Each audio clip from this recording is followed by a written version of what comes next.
हमारे व्यापार नहीं चल रहा हो, दुकान धंधा पानी नहीं चल रहा हो, दुकान पर 24 घंटे बैठो तो व्यापार नहीं होता, घर में लक्ष्मी नहीं टिक रही हो, पैसा नहीं आ रहा हो, तो बड़ के पेड़ के नीचे, पीपल के पत्ते के ऊपर, बड़ के पेड़ के नीचे की मिट्टी को गीला कर कर पीपल के पान पर, पीपल के पत्ते पर एक शंकर जी के शिवलिंग का निर्माण करो। क्या बनाना है?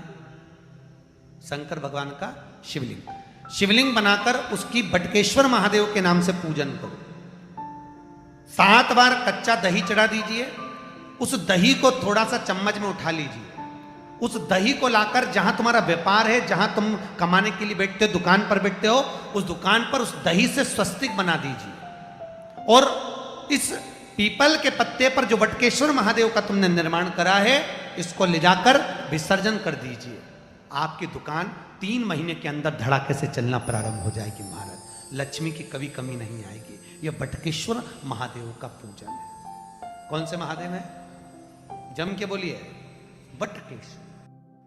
शंकर कह रहे हैं, मां उमा से, मां पार्वती से, मेरा महेश कह रहा है, मेरा बाबा भोलेनाथ, मेरा बाबा विश्वनाथ, मेरा त्रिकालदर्शी कैलाशी अविनाशी कह रहा है कि हे पार्वती,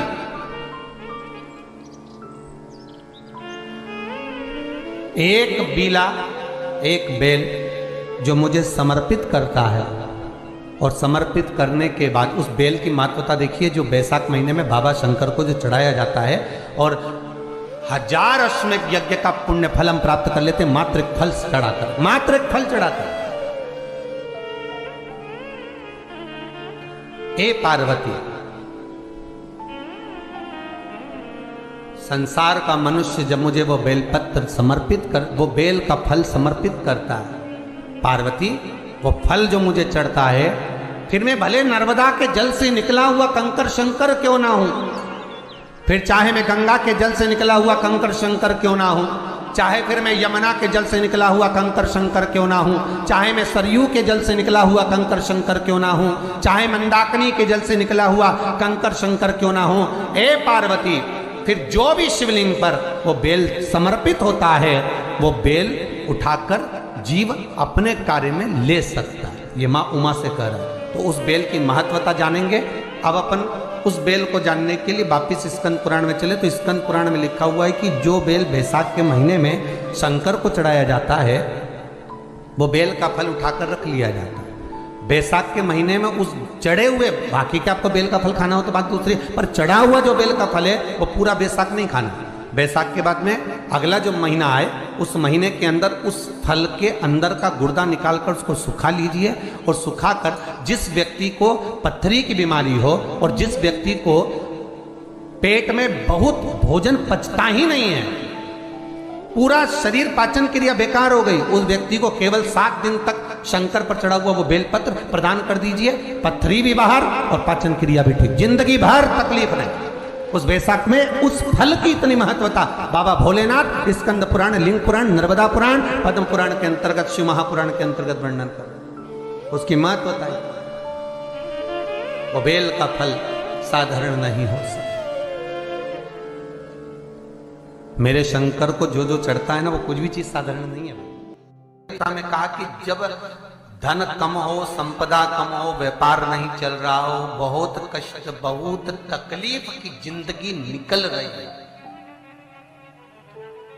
2 रुपए भी अगर खाने के लिए नहीं है, तो एक बार प्रयास करना, घर में ही प्रदोष के दिन घी का दिया लगाकर, या मंदिर में शंकर के घी का दिया लगाकर उसमें 2 बाती, कितनी बाती?